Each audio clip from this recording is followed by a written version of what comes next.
Hello, everyone. Welcome to today's webinar, and thank you for joining us. I'm Satish, Executive Committee of Integrated Sustainability and Urban Creativity Center, Asia Pacific University, Malaysia, Kuala Lumpur, and will be your introduction host for today's presentation on computational intelligence and its applications related with sustainable development. We have Prof. In Shi Yang, who will be our speaker for today's presentation. Let me introduce Prof. In Shi Yang. In Shi Yang received his BSc, MSc, and PhD degrees in engineering from Northeastern University, China. He was awarded his PhD degree in computer science at Lobong University, UK.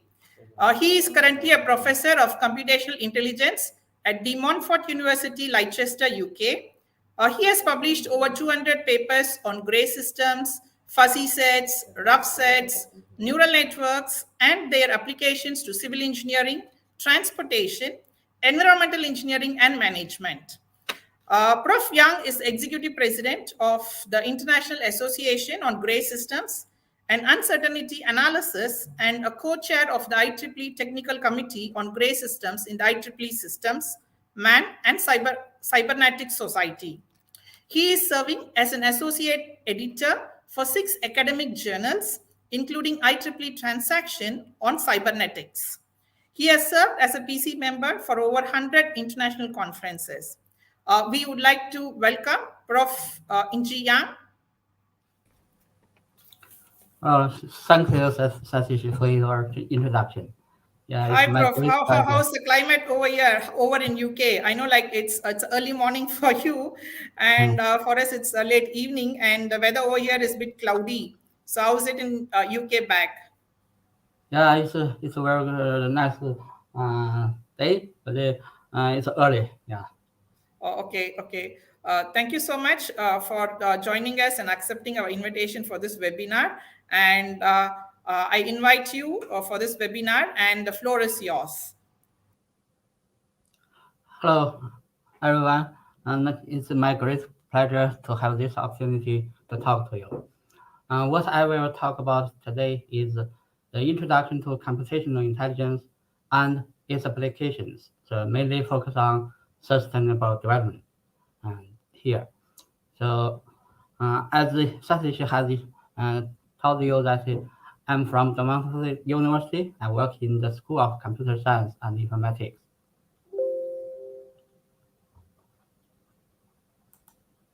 So this is the content of what I will talk about today. First, I will talk about some introduction to what I will cover today, and then I would focus on the models in computational intelligence, so including neural network, fuzzy set, rough set, and grid systems. So here I would give a little bit more detail on grid system. I'm sure this is a little bit more new to you. And then I would talk about some application examples. So this is based on some of our previous projects. So one is the harbor sedimentology prediction, another one is the airport noise prediction, and the third one is the smog prediction in China. So that's what I will cover today in this talk. Sustainable development, I think everyone here is working towards sustainability. So in that sense, sustainable development goals from the United Nations is something that you are very familiar with.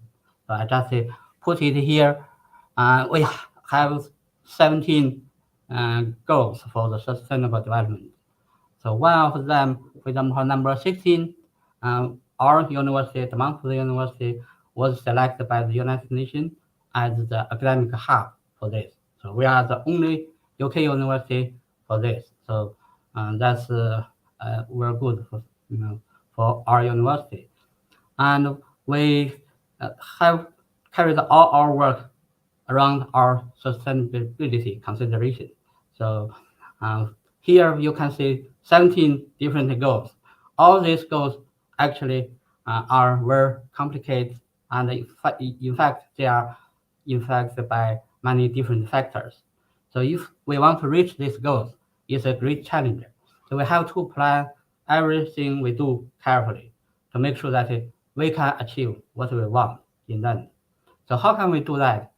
So we have to know that if we take some action, what would be the consequence of that action? So would we improve our sustainability, or we would make it worse? So if we take no action at all, what would happen? So that is something that we have to consider in a sustainable development. So in that case, what kind of factors affect this sustainable development? And if we want to take action, what action should we take, and how that action can impact on our environment and our life? So that is a big question for this sustainable development, right? So here, according to this sustainable development goals, we would have a huge number of factors we have to consider. So these factors have very complicated interaction with each other. For example, we have nature factors including all the nature physical factors that we cannot design or control in advance, right? So that is what we have in our environment. And then the anthroponic factors, that is something that come from ourselves, the human, right? And biochemical factors, for example, and also a lot of factors we don't know. So we have our science developed today. We have know a lot of things, but in reality, there are still a lot of things we don't know yet. So there are unknown factors there as well. So these factors have very complicated interaction with each other. So nature factors can restrict what we can do, right? And then our action can cause some change in the nature. And all this can cause some biochemical reaction as well. So all these are very complicated. So it is impossible for us to set up some very accurate mathematical model to describe all this in the long term, right? So we have to find some ways to deal with this kind of challenge.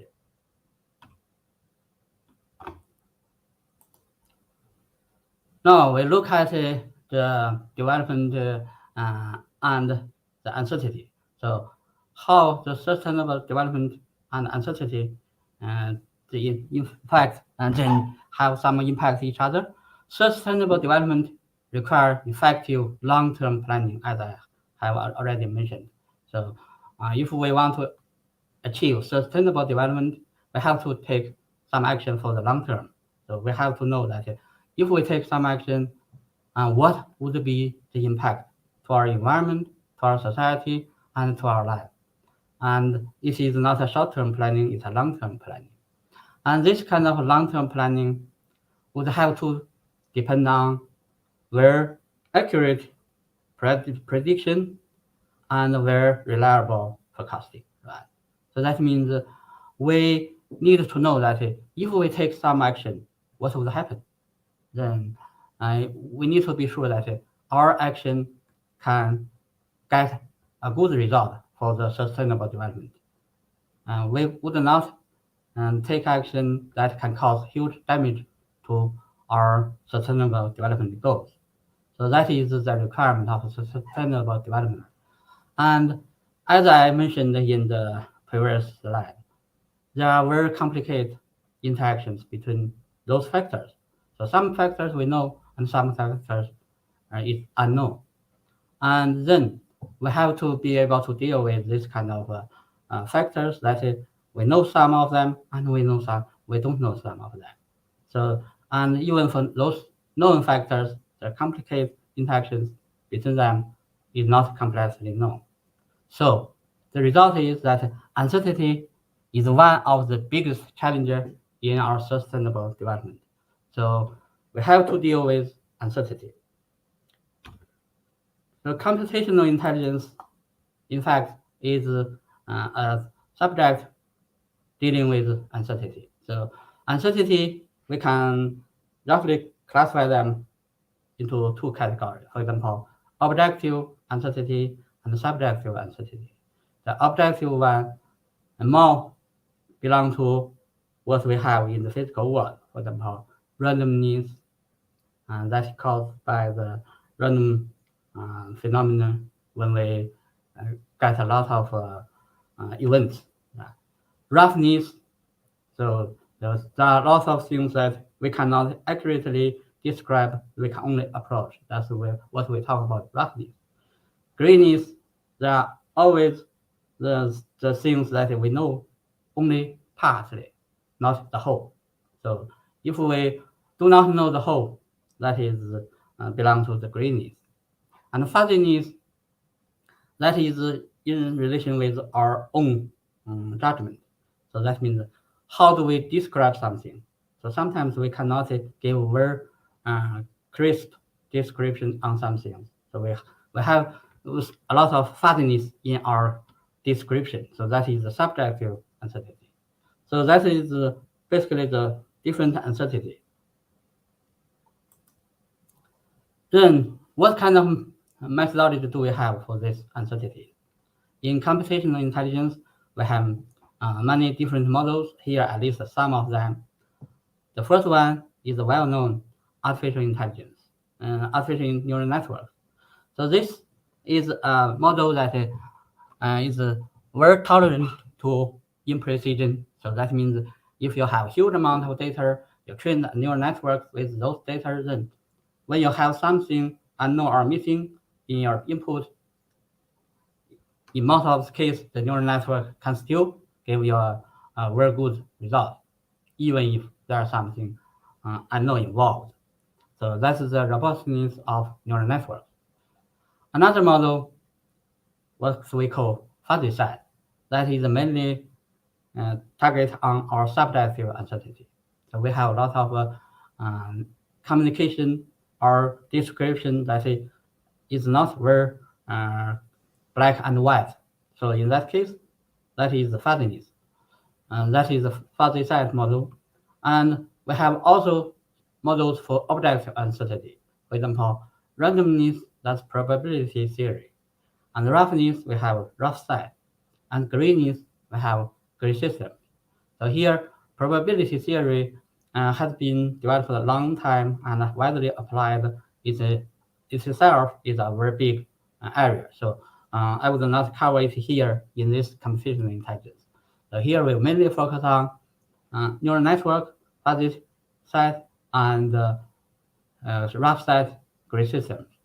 In computational intelligence, there is another big subject that is genetic algorithm. So that is more for optimization. So I will not cover that part today. Here we show you the well-known story about the elephant, right? So you see, we have an elephant in the center. So we have a number of blind people want to describe this elephant. So they can just give the some kind of description of the elephant concept. So some of them touch, each one of them actually only touch part of this elephant. So because they are blind, they cannot see the whole. So they only feel the part they touch. So each of them would give you a different definition on the elephant. For example, here, someone says it's a fan, some says it's a pier, some says it's a wall, and some says it's a rope.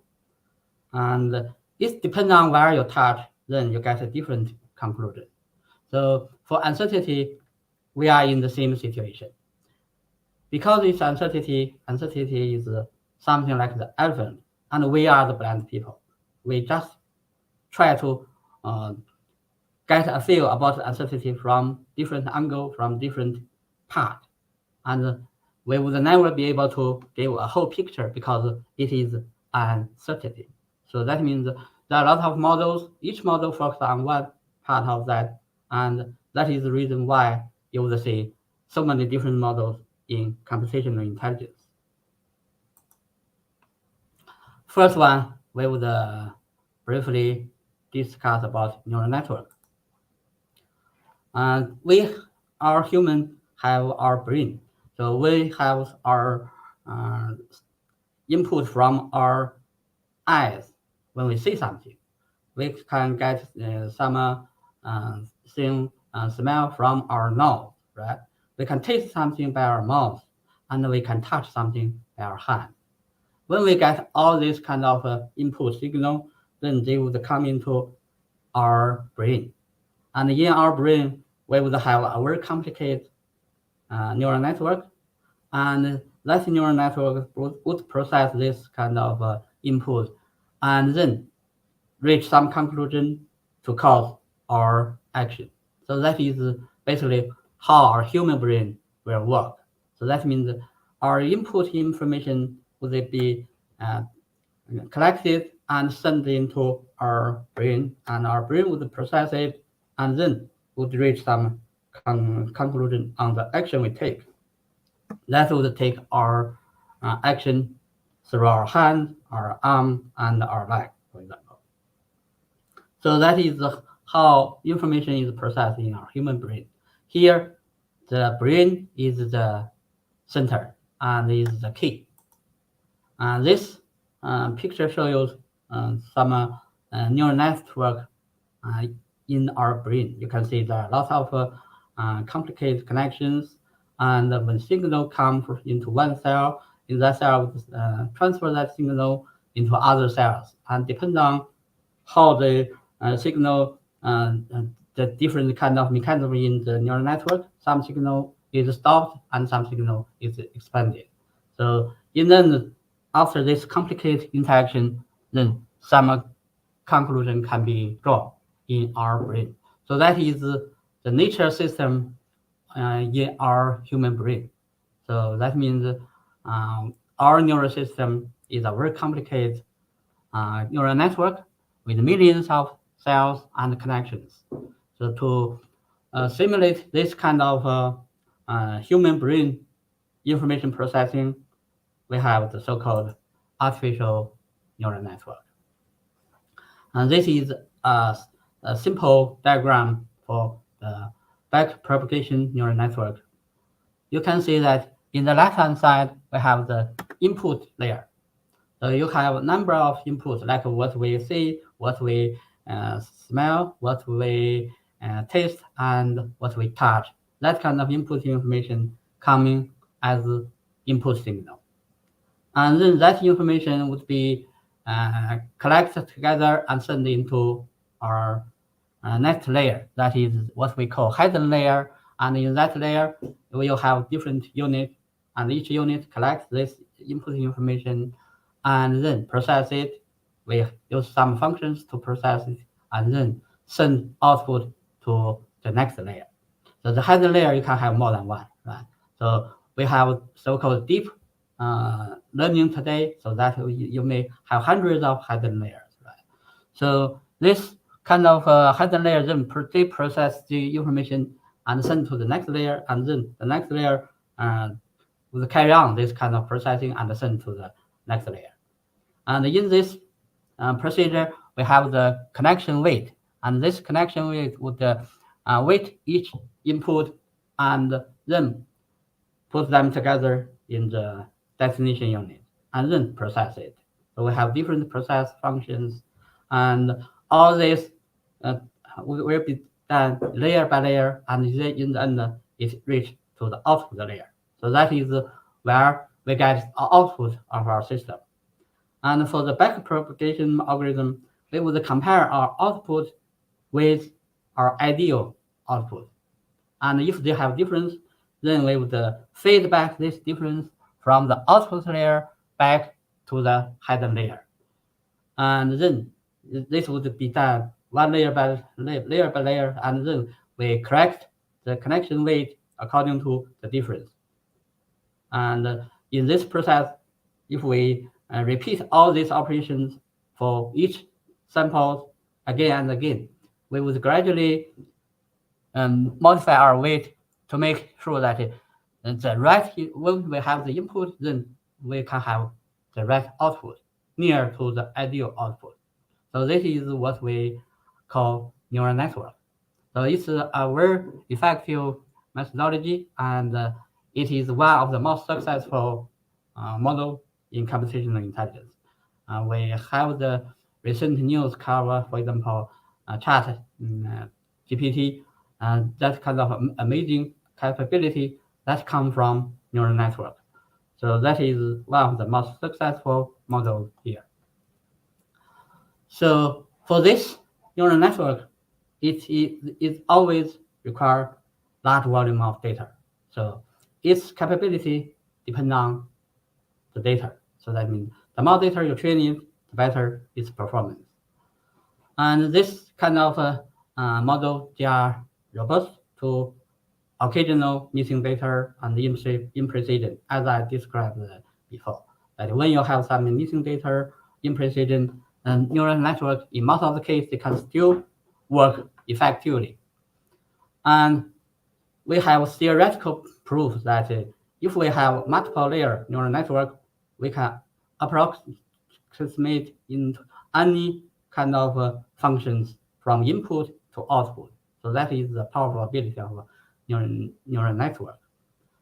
So neural network is very powerful. So because of its data-driven feature, so it has the ability to set up a model without knowing anything about the background knowledge on the application domain. So this means that if you have a neural network, you can always apply it, no matter if you know the domain or not. So that means that makes it very powerful, because in most of the cases, we struggle to get the domain model, because the domain model requires domain knowledge, and there are a lot of situations that we cannot set up accurate mathematical model, even if we have domain knowledge. So the sustainable development is one of them.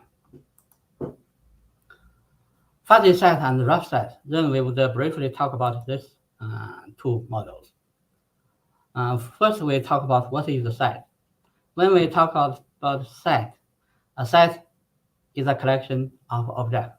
So we talk about always a collection of objects. So, for example, here we give you set X.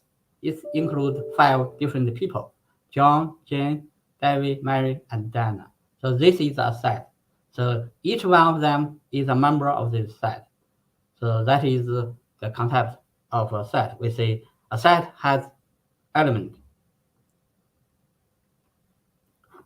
So here, for example, we give you a limited set, 5 students, and another set that we give definition. So X is a student in group A. So you can say X is a student in APU, or X is a student in DMU. So that is become a set. Then we have different set. Traditionally, we talk about the crisp set. For example, we have this box here.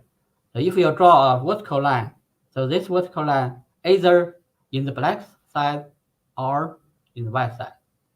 There's no anything in between, right? So either it's black or it's white, nothing else. So this is what we call crisp set. So that means for one element, either it belongs to this set or it does not belong to this set. So that is what we call crisp set. Then what is fuzzy set? So you can see here that in the real world, in most of the case, we have something like this. If you go toward the left-hand side, the color become more dark. And if you go to the right-hand side, the color become more white. But the darkest is in the left side, and the whitest is in the right side. Then the question is, if we got something in between, so what is this one? Is it dark or white? That is the question. In crisp set, then you have to artificially draw a line to say, if it's go over this line, then it's black. If go over that line, that is white. But in the real world, we always have a situation like this, that the color actually is not that significantly different in the middle, right? So in this case, we are talking about fuzzy set. That means each element belongs to the set to some degree. So that is our concept of fuzzy set. So here is the concept that if we have the universe of Dix curves, that means we have a set A in the universe U, then we define the relationship of the element X in U with the A by membership. The membership we call it fuzzy membership. If you have element X, you always have a fuzzy membership mu associated with that X. So that membership itself can be any number between 0 and 1. So that means it can be 0, can be 0.5, can be 0.8, and can be 1. So this is the fuzzy set. The huge difference between fuzzy set and the crisp set is that crisp set can only take 0 or 1. If it's 0, it's not 1. If it's 1, it's not 0. Nothing else. But for fuzzy set, it can be 0.2, 0.5, 0.6. So that's the difference. Now we move on to the rough set concept. So here we have a map. You see in this map, we have different grid, right? So in the center, we have green color one, and in the boundary, we have the yellow one and orange one, and in the outside, we have the white one, right? So in this grid, if we consider, for example, the map of a city, then we want to describe this city on the map. So how do we describe it? If we consider the grid as the resolution of the map, then there is no way we can accurately describe this map. because those curves happen in one grid, and in that grid we cannot further divide it. Then we cannot give accurate description.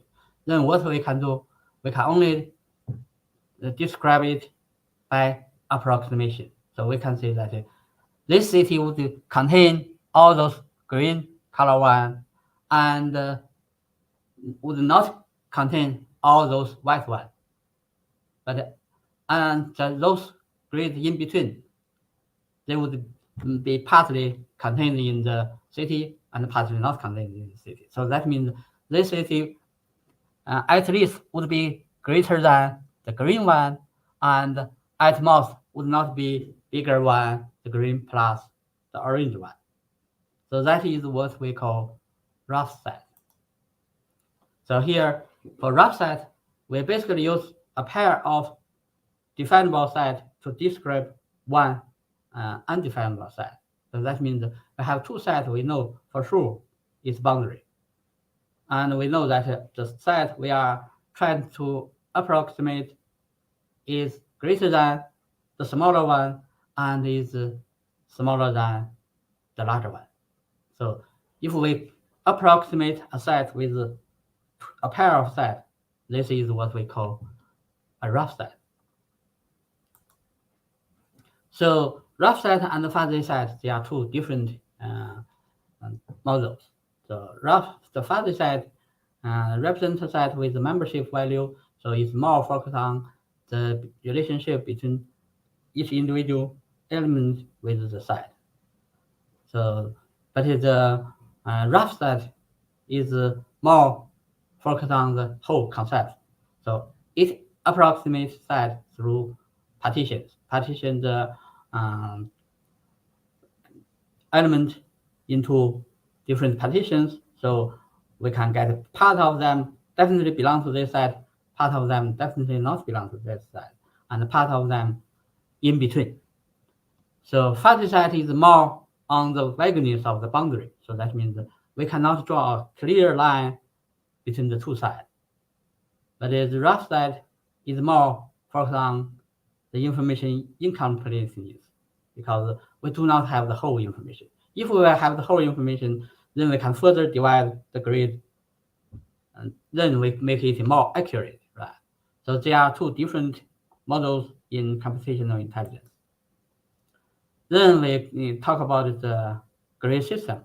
So this is, I guess, a little bit more new to you. So I would talk about this a little more in detail than the others.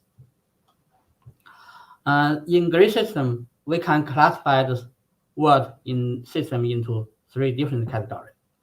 White system means that in that system, everything is known. So that means we have we have nothing unknown. So that is the white system. Black system, yeah, in the opposite. So that means nothing is known. Then we know nothing about that system. So that is a black system. And then a system in the between is what we call gray system. The system, we have partly information we know, and we have partly information unknown. So that means for a system, if you have missing information, if you have something unknown, then it's gray system. So in fact, in our real world, most of the systems are gray system. So here we show you a good example. We have three boxes here. The white box, we have three letters, right? B, P, R. And the bottom box, we don't know anything about the letters, right? Black system. So the top one, white system, the bottom one, black system. The middle one, you see, we know one of the letters is a B. Another two letters, we know that is the part of information about it.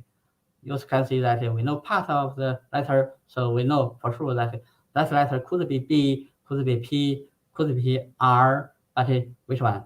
We don't know, right? So it's different from the completely known in the white case and completely unknown in the black case. So this is a middle case situation. So that is what we call Green system. So here we show you example of a Green number. If we know for sure a number what is its value, then it's white. That is the top one. If we have no idea about the value of a number, then it's black. It can be any number, right? It's black. Then in the middle, we know that number would be not smaller than A, not greater than B. Then that is a green number. We have something known. We at least know a scope, but we have something unknown. We don't know exactly where it is in the scope. So that is the green number. How to measure the uncertainty in green number, for example. So here we show you one simple example. We have green number. Each green number will have upper bound and lower bound. That means this number would not be bigger than the upper bound, would not be smaller than the lower bound. Then with the two bound, we can calculate the degree of greenness.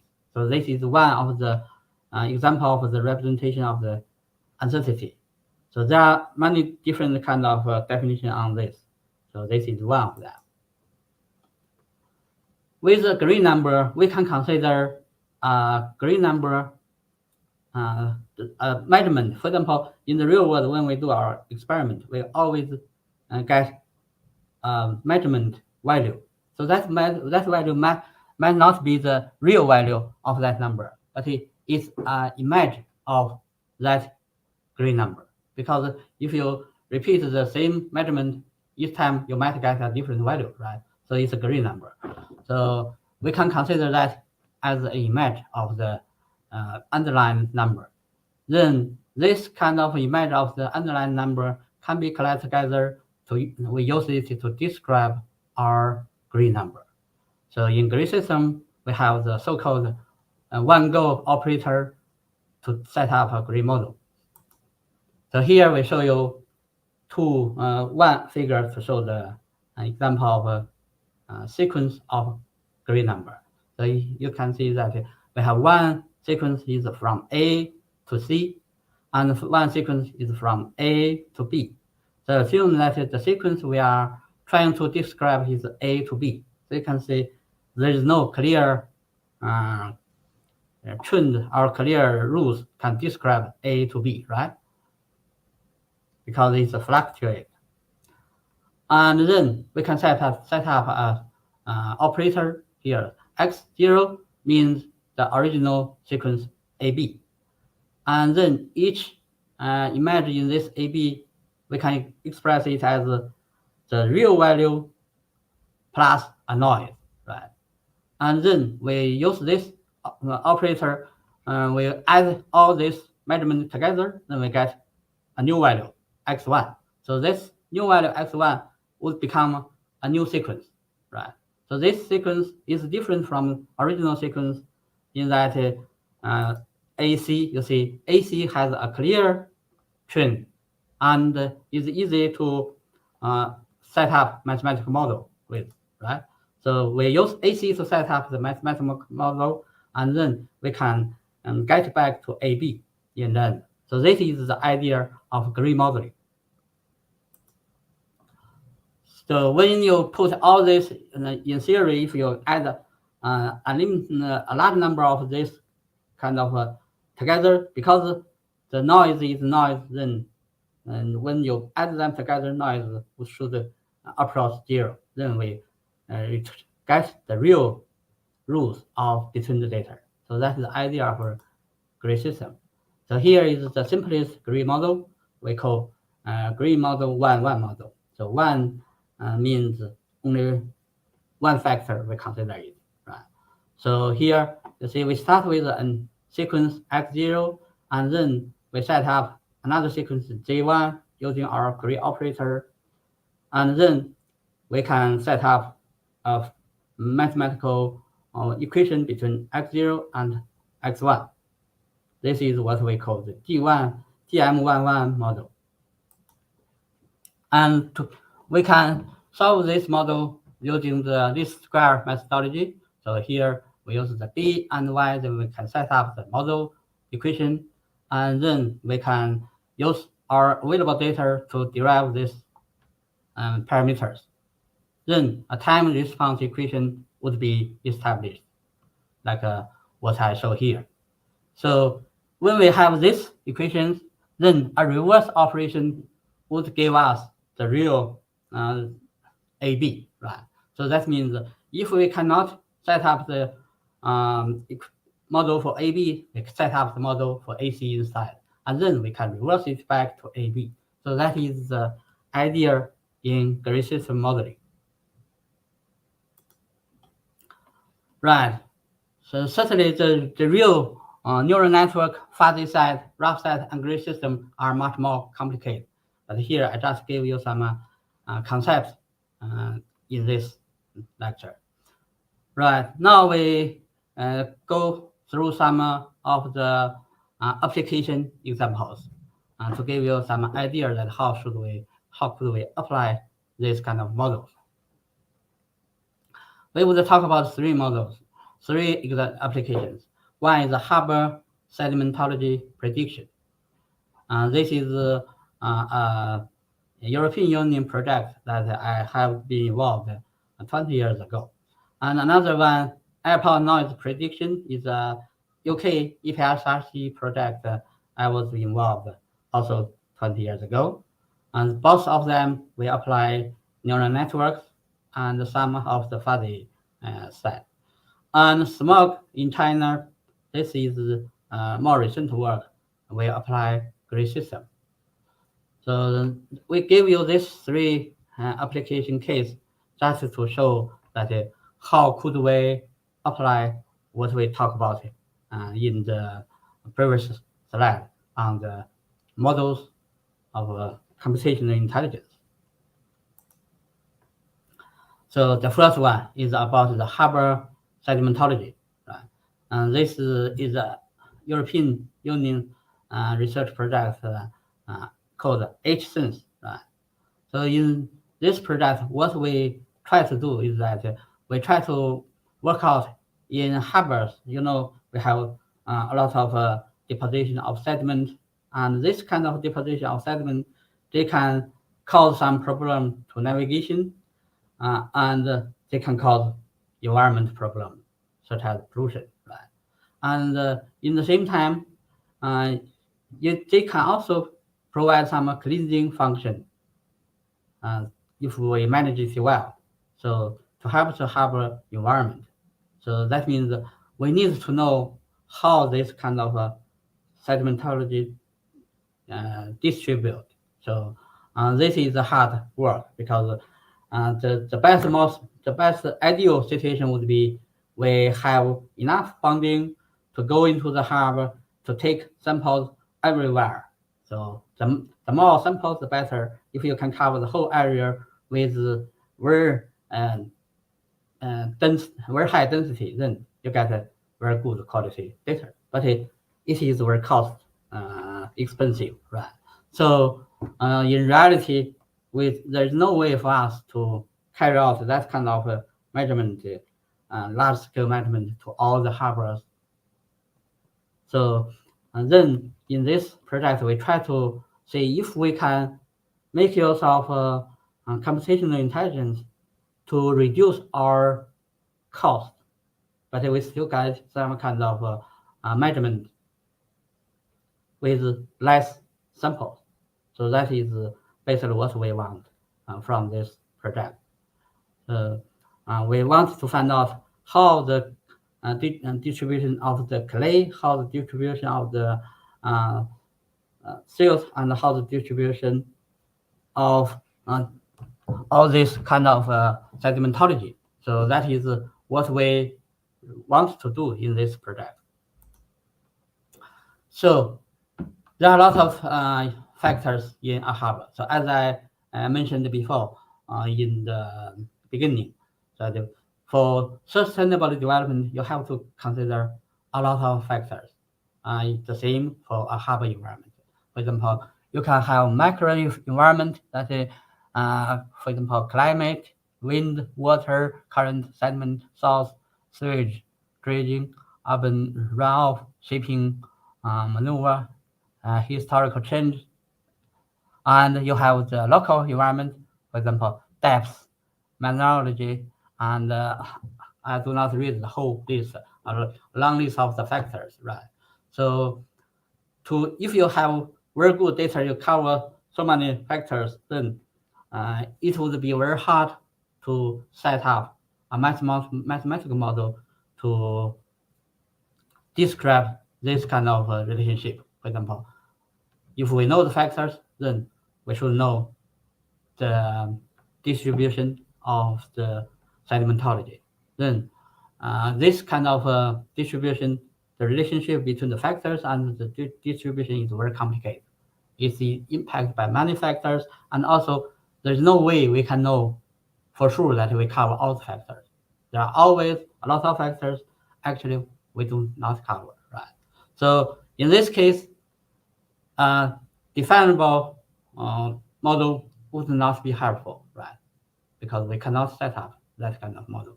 Then we go to computational intelligence. We rely on some kind of model that does not require we know everything, right?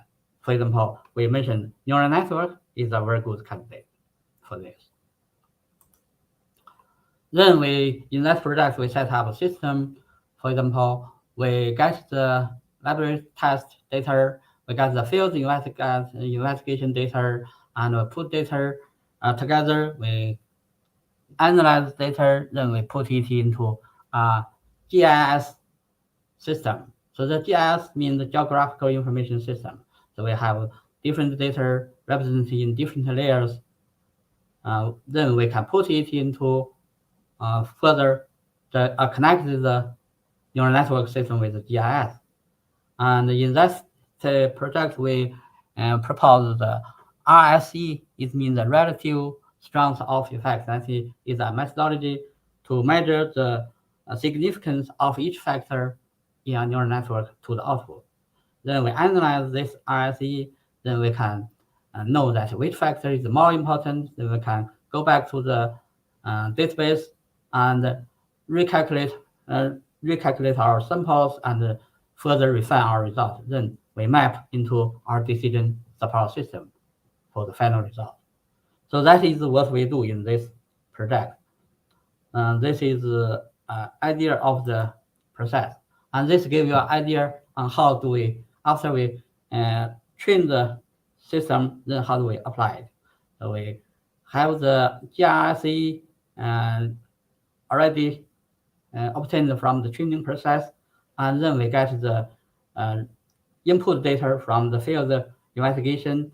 For example, then we can put this input data into the system, GIS, and then we use what we call dynamic state space to represent all this, and then rely on our RSE, work together with the neural network, and then we put all this into the neural network as input. Then the neural network would on one side give our RSE, and another side give us the output of the distribution of this sedimentology. And then according to the RSE, we can do a recursive training, and then modify the result and make it better. And then we can output our result from the whole system as a result of the prediction of the distribution of the system. So that is the working procedure for the whole. And here we carry out a small experiment with neural network. In this experiment, we use the input, for example, including water depth, distance from bank, distance from the harbor mouth, and distance from the shipping lanes. And then we try to get to the output, that is the distribution of sand, silt, and clay. So that is the input and output of neural network. Certainly this input is not good enough for more large-scale prediction, or you cover long time history, or cover different geographical locations of the harbor. But in that case, you would have to enlarge the input factors size to make it bigger. Then you can cover more. So this will focus on an individual harbor. In this case, is Gothenburg harbor, and we focus on a very specific time. So that is the narrow down of our application. So this is the input samples for our uh, system. So we use this sample of data set to set up our neural network. So you see here we have a number of different samples and distributed into in the different location of the harbor. So some of them more dense than some other areas. So that is the input. That is the training samples for sand distribution. You can see that we have a limited number. We cannot get sample for every point in the harbor. This is the output from the neural network. So we train that neural network, and then the neural network would be able to give a distribution map cover the whole area. So that is helpful because that we can give some kind of prediction even for the location that we do not have any samples, right? So that is the sand distribution. And another one is the silt distribution in the similar situation. So we have the training samples, and we have the distribution from the neural network. So this is the silt. And we have the clay as well. So you see, with our clay in the samples in similar situation, and we got the clay distribution for the harbor as well. So that is what we get from neural network from for this harbor. So this work was done over 20 years ago. So you can see at that time, neural network is far from popular like it was today, right? But it still gave us some very satisfactory results. And another case is airport planning, right? This is a EPSRC project. In this project we basically try to evaluate airport development in the future. So this is more towards sustainable development. So that means if the airport want to develop sustainable, then it has to consider how it would manage its environment problem. For example, if we have a new runway, what kind of noise and pollution we could have. So to manage the airport operation, we have to consider the noise distribution and the pollution distribution as well. So we, in that project, we consider all this. Here, I would just take some example about noise to show you that how we apply it. So here, in the airport, you always have different neighborhood. So some neighborhoods would be more sensible and to the noise disturbance than others. Then you have to know that what kind of noise you could cause if you change the operation to the neighbors. Otherwise, neighbor would complain, then the airport would have to make compensation. So that is the problem. To manage this, we have different options. For example, we have the laboratory model, and we based on the laboratory experiment, and then we can give some kind of evaluation. And that laboratory, this model has the restriction that our lab condition is always different from the real world, right? And then we need to try to evaluate against the real world. Then we have to use simulation. So simulation model, we input the real world condition, then we can try to see what happens with the noise.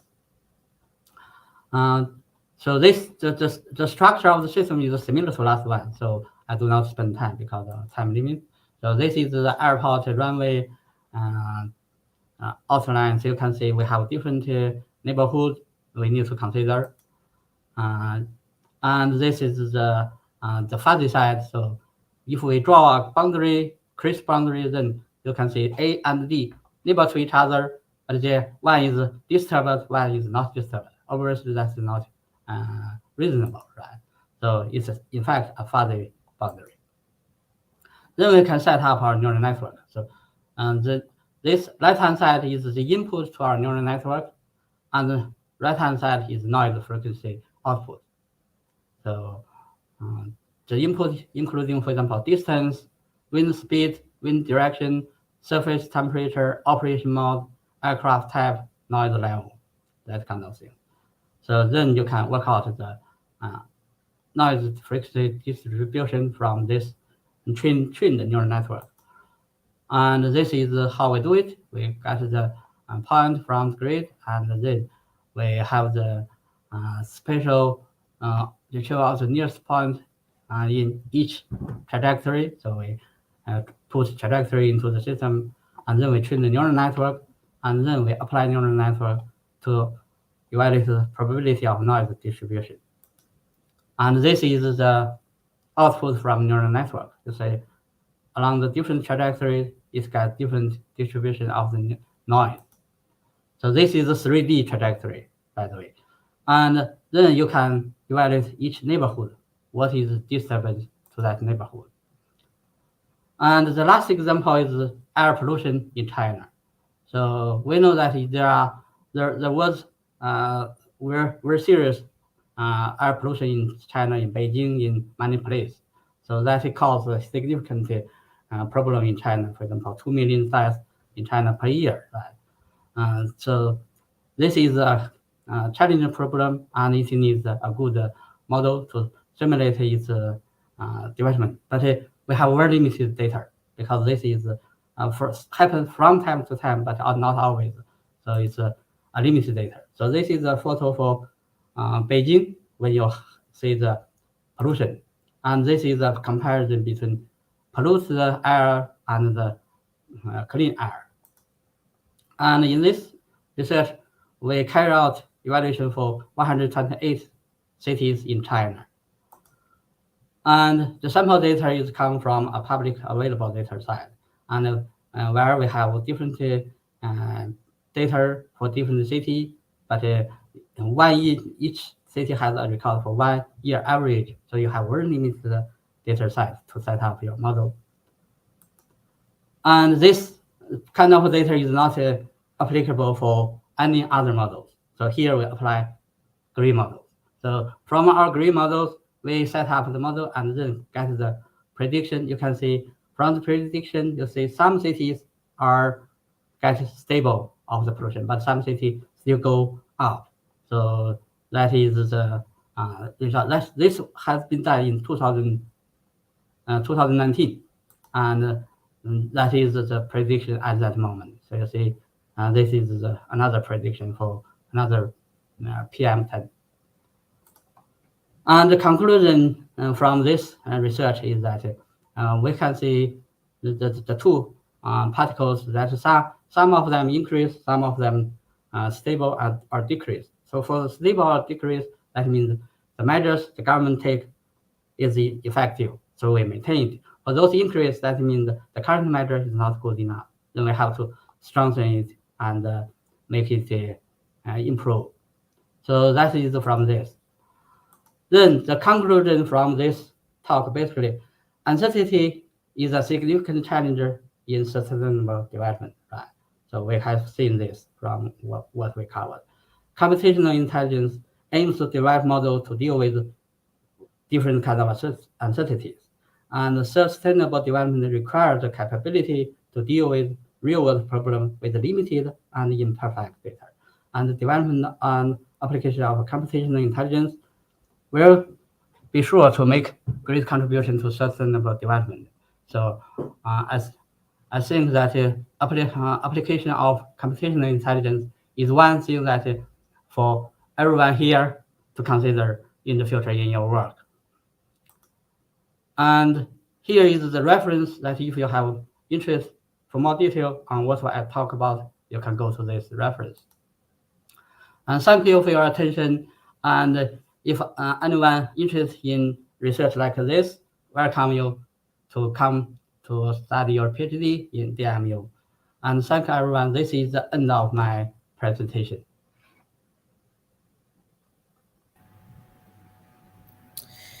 Yeah, Inji, thank you so much for the presentation. I think the presentation will be is this an eye view or open view for those who are looking at for the first time on computational intelligence. I think like one of the key important point that you mentioned is on the uncertainties, right? So Yeah. uncertainties in the data driven is quite challenging. Yes, it's always been challenging, and and you have well explained on the how these challenges could be overcome by AI or computational intelligence for that matter or for any applications intended. And also like I think like you have given some few case studies also and I think these case studies will be definitely and eye opening for those who are viewing it for the first time, probably for our students from APU. They will know like what are the case studies that have been used and tested, probably like when you shared the results as well. So I think it was a good view for every one of us to understand the basics of computational intelligence and its applications. Like you did mention on three case studies, especially on the environmental factors in harbor and especially on the airway runway, how it is being simulated and modeled, and also on the air pollution in China is one of other example as well. So with due respect and without wasting time, I think we will look into the questions that has been posted in our channels from our live channels of YouTube and Facebook. So let's look at, I mean, we did have one question on from already a registered question. So let me read the question first and let me look at it from your point. Okay. Okay. What are some key examples of computational intelligence being used to address sustainability challenges in various industries and domains? Yeah, I think I have given some examples in my lecture, including, for example, the harbor sedimentology, like the airport noise, like the city pollution. That is different examples. There are certainly a lot of examples I didn't cover. For example, the fuzzy set has been widely applied to many different electronic devices. One of them, for example, the cleaning machine. So it can cleaning the floor by itself. That is controlled by fuzzy set. So there are a lot of application here. So in the environment side and in human life side. For example, in health care, in many different fields. So where you have uncertain data. So if you have data that is not perfect, then that's where you can apply computational intelligence. Also, where you have large quantity of data, then neural network is a good application. But when you have very limited data, then grid system is a good application. So depends on your need. It's a tool, so it can be applied in any field where the data either too large or too small or incomplete. That kind of place. Yeah, thank you, Inchi. Like at least I can understand like from the examples that you have given and the Mm. case studies that have been presented today. I believe like all the 17 SDGs, we do have Sustainable Development Goals, 17 Sustainable Development Goals, which could be actually achieved by either directly or indirectly usage of computational intelligence. Okay, so Yeah. let's move on to the next question. Uh, how computational intelligence can be used to improve sustainability?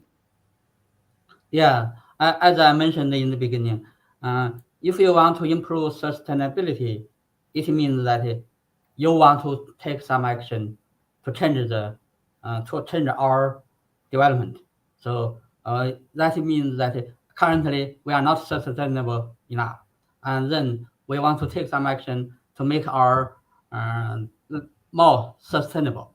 So how do you know that your action is can give sustainable result? How do you know that if no action taken, then we are not sustainable? So there are a lot of people argue that no need of any action. The world Yeah, would still be like this, and even if we carry on what we do, right? So there are a lot of people like that. But to convince these people and to make sure that we know what we are doing, we have yeah, to plan it carefully. And then when we plan it carefully, we have to be sure that what we plan to do actually can improve our sustainability. And that is where that you have to consider a lot of different factors and known factors and unknown factors and the data that you have data and where you have very limited or even no data. So to consider all this together, then to make a more realistic and reliable prediction. So for example, if I do this, what would happen? If I do that, what happened? And so exactly. you can only predict this based on your reliable model, and that reliable model has to work with your imperfect data. So the current model that mathematical model, the most of them work with perfect data only. So if I want to work with imperfect data, that's computational intelligence. Yeah, exactly. Thank you for that. Let's move on to the next question from one of our viewer in YouTube. What are the limitations of computational intelligence? Computational intelligence, there are lots of limitations actually. So because of the object focused by computational intelligence is the uncertainty and uncertain data, this kind of stuff. So as I mentioned that when we look at uncertainty, we are actually look at uncertainty in the same way like a blind person trying to describe what is the elephant, Yep. right? So because it's uncertainty, we don't know about it, or we Yeah. don't know how about it. We only touch a very small part of it. So no matter which model, you actually only describe a very tiny part of the uncertainty. Mm, So so far we can make some progress, but we are far away from to know the whole. But when you know the whole, you don't have uncertainty at all. So this is yeah. the research. So there is a limitation, but that limitation is limited by what degree we know about the data, what degree we know about the Yeah. phenomena. So the more we know it, the better we can do it. But our aim in the computational intelligence is try to reduce the uncertainty and we make it to something that we know completely. Yeah, exactly. I think like that's again whatever the challenges that we have. I think is basically on the data features or the feature selection. So that is one of the challenge that we have. So that could be the computational limitation as well, like what you just mentioned, Sure. right? Yeah. Yeah. Okay. Thank you. And we'll go to the next one. We'll take it. Will AI take over our jobs? A good question.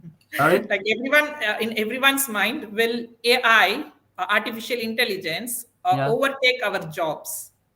Oh. So because like Oh. as students of who will be graduating soon, they do also have this in their mind always, right? So they Yeah. keep asking these questions. All right. So Okay. emerging computational intelligence or artificial intelligence, will they be taking over our jobs? So that's I think this is a big question mark in everyone's mind, in the young people nowadays. Yeah, yeah, yeah. That's a good question.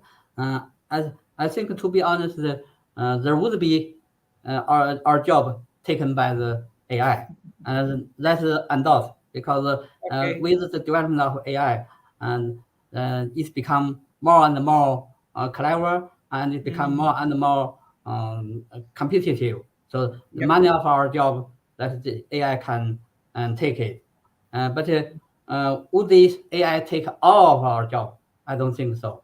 So AI is still something that is designed by human.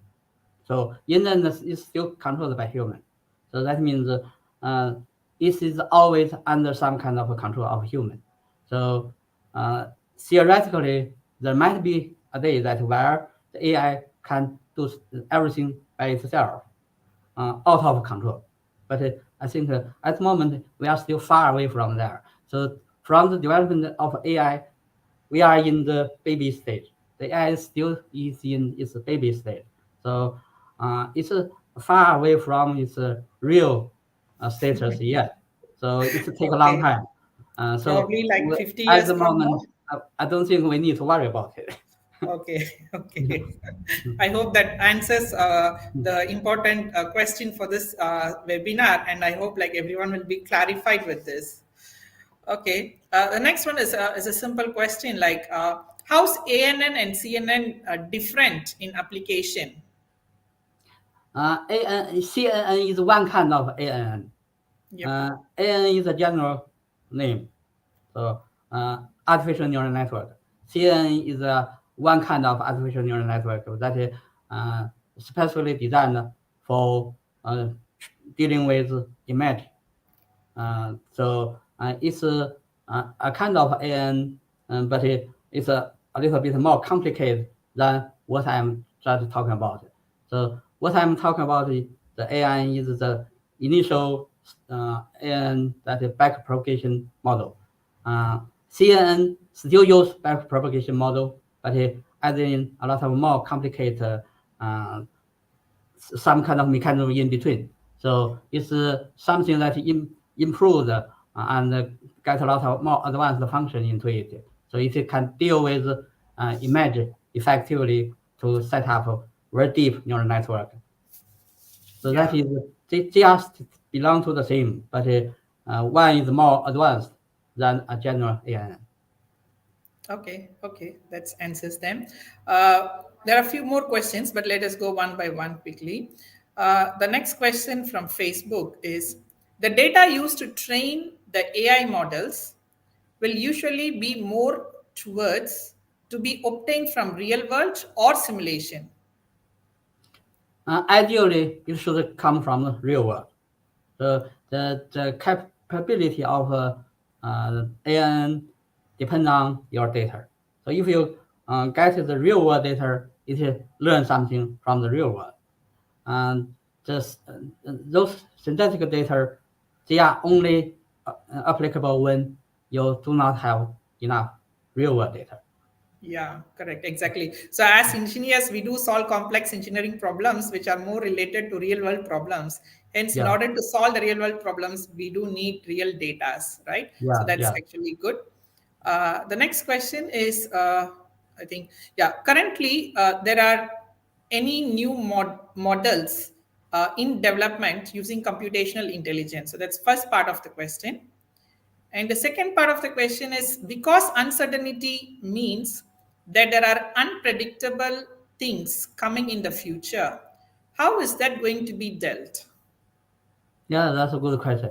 So there are many new models development, yeah, currently. So computational intelligence is a big field. It covers a lot of different things. For example, neural network. Neural network cover uh, all of this recent development, like the Chat GPT, GPT-4, that kind of things, and all that is still ongoing. So new development is ongoing in every big company and in the competition. And also fuzzy model, there are a lot of new development as well, and rough model, grid system model. So all these kind of models, they are under quick development. So there are a lot of research groups and including industry, they are competing with each other, and all the time they are developing new models. So this is the reason why I say that when you look at computational intelligence, sometimes you may feel lost that there are so many models, and what I covered is only a small part of it. So if you Yeah, look at the computational intelligence, there are all kinds of models that you may feel that it's very yeah, strange because that we are dealing with uncertainty. So as long as you touch uncertainty from different angle, you get a new model. So Yeah. that means you always you can expect always new model come up. So And that's for the always other part yes. of the question, uncertainty means unpredictable things come in the future. Yes, so uncertainty means unpredictable things come in the future. That's why we need to consider uncertainty, why we need to model uncertainty. So the more we can model it, the more uncertainty we can reduce, right? So the aim of the uncertainty model means that we try to make uncertainty a little bit smaller. So if we can get a more uncertainty model, then we can get uncertainty a little bit less significant than what it was before. So, but in theory, you can never completely get rid of uncertainty because it's unknown. So the day you get rid of uncertainty, then you turn unknown into everything is known. So that is more likely is after that event happen, right? Yeah. Because it happened, you cannot exclude all the uncertainty. So Yeah. we can try our best to reduce uncertainty, but we cannot get rid of it. Yeah. Okay. Thank you. Well explained on that. Moving on to the next question. In the simulation and testing for a lab test for airport noise pollution, is unexpected explosion are also considered for simulation? I expect explosion. Right, that's a good question. Uh, Unexpected explosion is not considered in that simulation. Yeah. We are considered the normal operation. For example, how the aircraft uh, take off and landing, and in what kind of trajectory, how they approach it, and what is the operation. So we can consider that kind of situation. But when explosion happen, then that's a completely a different scenario.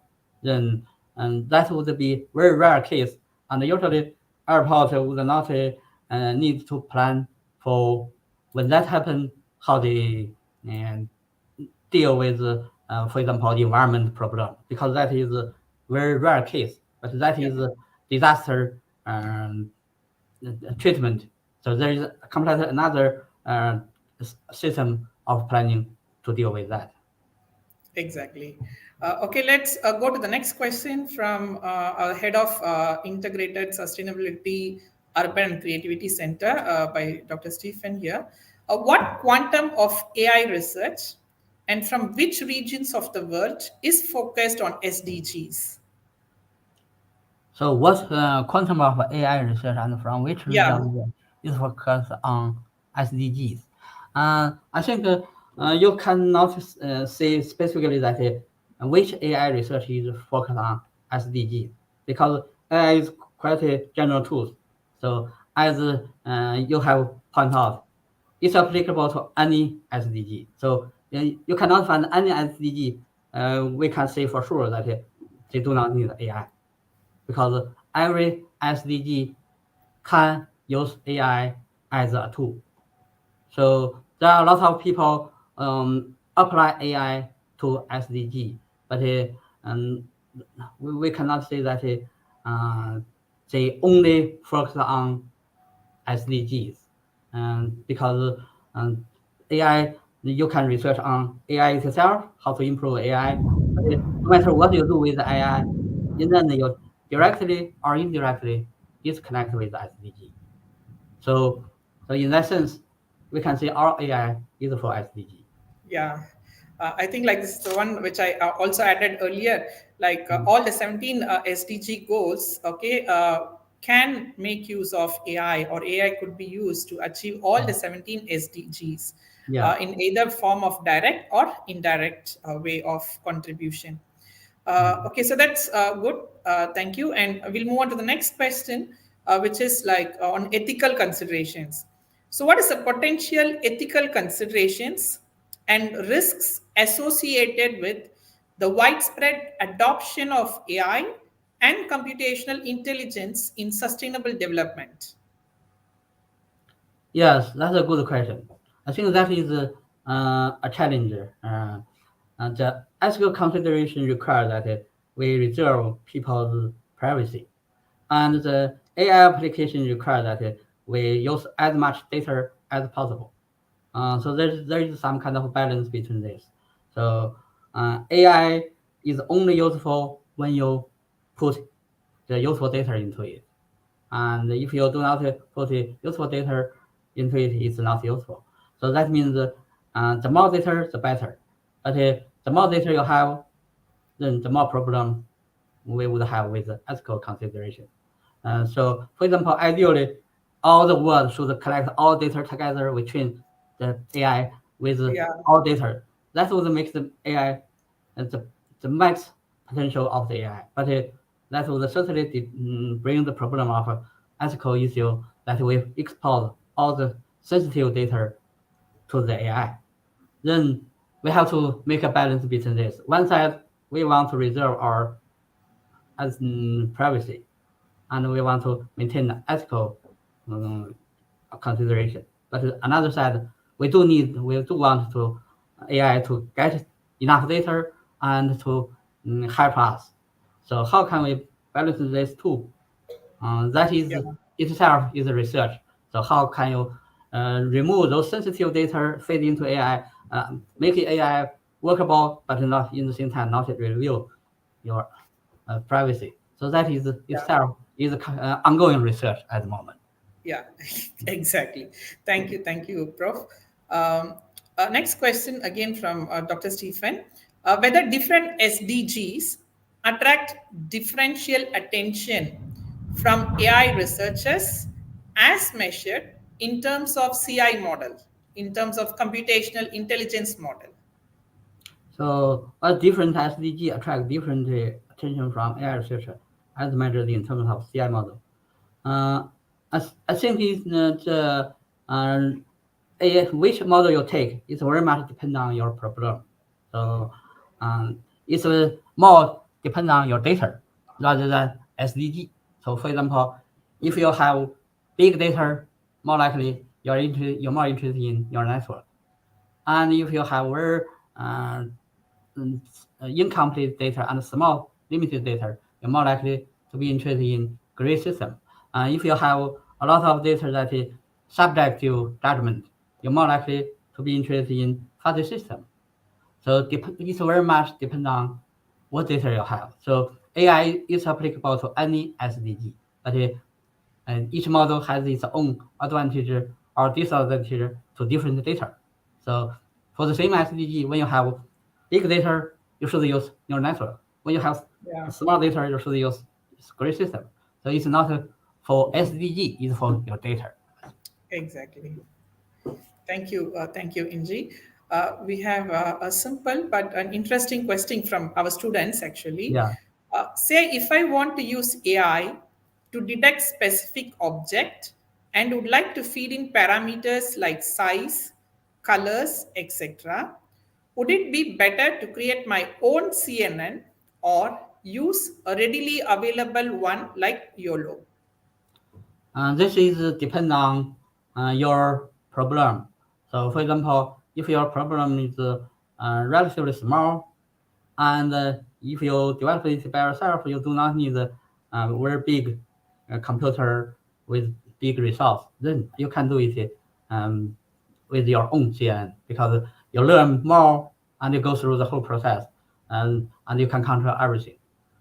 But if you are aiming to set up a relatively complicated CN and your data size and your data require bigger resource, then to apply available ones and then do some kind of modification that would be more feasible Yeah. than start from the beginning. Yeah, that's good. Thank you. And another question, a big question, but fine from a student's perspective. Can you kindly explain briefly what are the other things to consider in simulation since there are many unexpected things happen in real world? Hence, how do you cope with those unexpected things and put in simulation? Yeah, this is a good question. I think One way, this is depend on your different situation. So under different situation, you have different strategy. For example, one way to do it, uh, if you have some parameter, for example, you get a measurement from the real world, and it says, for example, you get a value 10, but you know that for sure that there would be uncertainty involved, and there is like there is some possibility that 10 could change to, for example, 20. Then it's better for you to consider that as a, Yeah. for example, a gray number rather than a white number. You cannot say for sure that this is definitely 10 because next time it could be 20. Then when you set up the model, bear in mind that it could be 20 as well. Then you consider all these factors into it. Then you can make your model more robust. So that means uh, try to keep every possible situation within your consideration and to set up the model more realistically than just take one snapshot of the data and then that's it. Yeah. Thank you. And I think like we do keep getting questions more, but we are just running out of time with 4 minutes. So we just take the last two questions for the event, Mm. for the session. Again, one last but one question from Dr. Stephen is like, what are the major thematic evolution trajectories in AI research for SDGs? Major semantical evolution trajectory in AI research for SDGs. I think the evolution of AI itself, um, you not necessarily link this with any specific SDGs. So AI itself developed in a long history. Firstly, we focus more on the so-called logic AI. That means we try to set up some AI with logic. So we reason everything from the logical point of view. And then we come up with the idea of the data-driven AI, something like neural network. And the neural Yeah. network itself experience a lot of high time and low time as well. But nowadays it's high again, right? So the AI develop like in every other subject. There is sometimes it's developed quickly and sometimes it's not so high. So from the AI research point of view, that every model of the AI is in the continuing developing stage.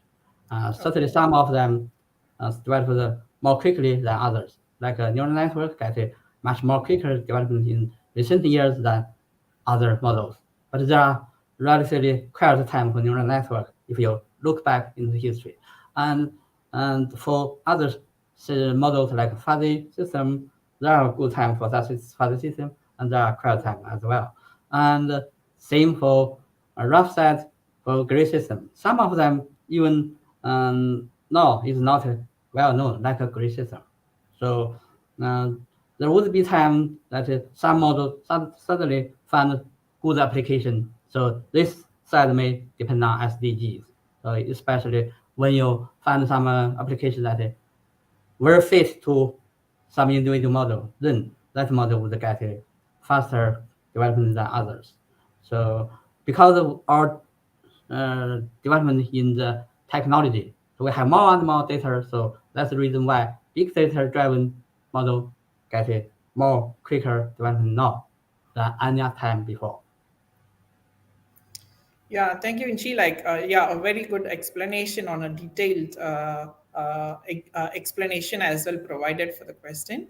The next question, yeah, it's a bit of, I mean, like it's a good question as well. Are there any accidents where computational intelligence occur and malfunction and how to solve it? So it's basically when computational intelligence fail, right? So has it happened, and if so, how to overcome it? Right. Yes, there are certainly many cases that computational intelligence can fail. And typically, this will come from the data. So, for example, uh, you can consider computational intelligence as a tool. So, when you use these tools we in the right place at the right time for the right problem, then it is useful. But when you apply it into the wrong place, wrong time, with the wrong problem, then you get Yeah. the uh, problem with it. Same with the computational intelligence. For example, neural network is very powerful, right? But if you have very limited data, uh, like for example, if we say we want to train a neural network with uh, 4 samples, like what I'm talking about in the uh, city pollution case. We have 4 years samples, start from, for example, 2015, then 2016, 2017, then 2018, with 2 data points. And you want to train a neural network to predict, for example, after 5 years, what happened. So in this case, you would have to assume that you get some rubbish out, because neural network works with huge data, not work with tiny data. So you will train a neural network with tiny data, then you definitely would get rubbish out. So that means uh, the computational intelligence models, each one of them has their own strengths and weakness. You have to know where to use it and how to use it. And especially you have to apply the right data to the right model. Yeah, thank you, Inchi. Thank you for the detailed explanation once again.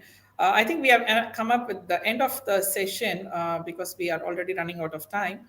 Uh, so, just to conclude or to summarize, I think like you explained like how uncertainties is challenging in data driven with features, and you did mention that the traditional methods, traditional mathematical models are not suitable to deal with these uncertainties of data, while the proposed one is basically making use of the computational intelligence models. Okay, so you did explain on how a neural network functions and how does a brain is being structured, and you did explain on the basic back propagation neural network. I hope the students would have been already gone through it, so that could be an exposure for them on the basic neural networks. And of course, you did mention and explain on the three sets, especially the fuzzy set, rough set, and gray set. And then you just mentioned like what are the ups and downs of each of these sets and how they are being used and their advantages. And of course, you explained us with three important case studies, right? So one on the environmental factors in Harvard, and the other one is related to air pollution in China, and of course, the other one is airway runway actually. So with these insights of how it has been done, how it has been modeled, and the results that you have given and shown to us, I think it's a very interesting thing to take away for us. Okay, so these are the points that we need to take away from this today's session and webinar. Just to conclude on the summarization of this webinar, computational intelligence can contribute to sustainable development by helping to predict errors and plan sustainable development goals more effectively and efficiently. So I believe that that is the takeaway point from today's session. Inji, so I really appreciate your valuable time spending with us today, this morning. I know you're a busy person and busy man as well. You do have classes and sessions after this session for you in UK back, right? Yeah, yeah, So, yes, Inji. yeah. Thank you very much for your very good summary of what we do today. And hopefully this will be some helpful discussion for all the audience today. Yeah, of course, for all my students from APU, Malaysia, as well as some Indian students are do watching from India as well.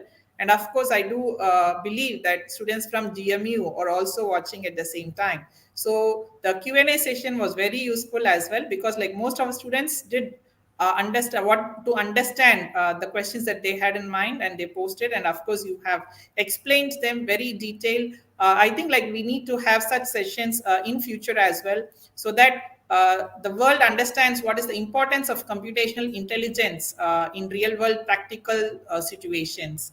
Okay, so thank you so much, Inji, for your contribution for this webinar, and I hope like all the viewers would also be happy with the webinar as such. So I would like to thank you as well as all the academic staffs from GMU, and all the academic staffs from APU and the students of both universities and outside universities. So I know like we have participants from India as well watching us. So I would like to thank all the viewers who are watching us live. And I would like to thank the Artificial Intelligence Research Center at DMU and Integrated Sustainability Urban Creativity Center, ISUC, for giving this opportunity to share your knowledge with us. So I would like to thank ISUC as well, and the executive members and the head of ISUC as well. And not the least, I would like to thank Nicholas and his team for giving us this beautiful platform to stream us lively. Okay, and thank you so much, and have a nice day. And for us, it's like late evening, so all those who are in Malaysia, thank you, and have a nice evening. While in UK, a good day for you all. Thank you so much, and we will look at the next session soon.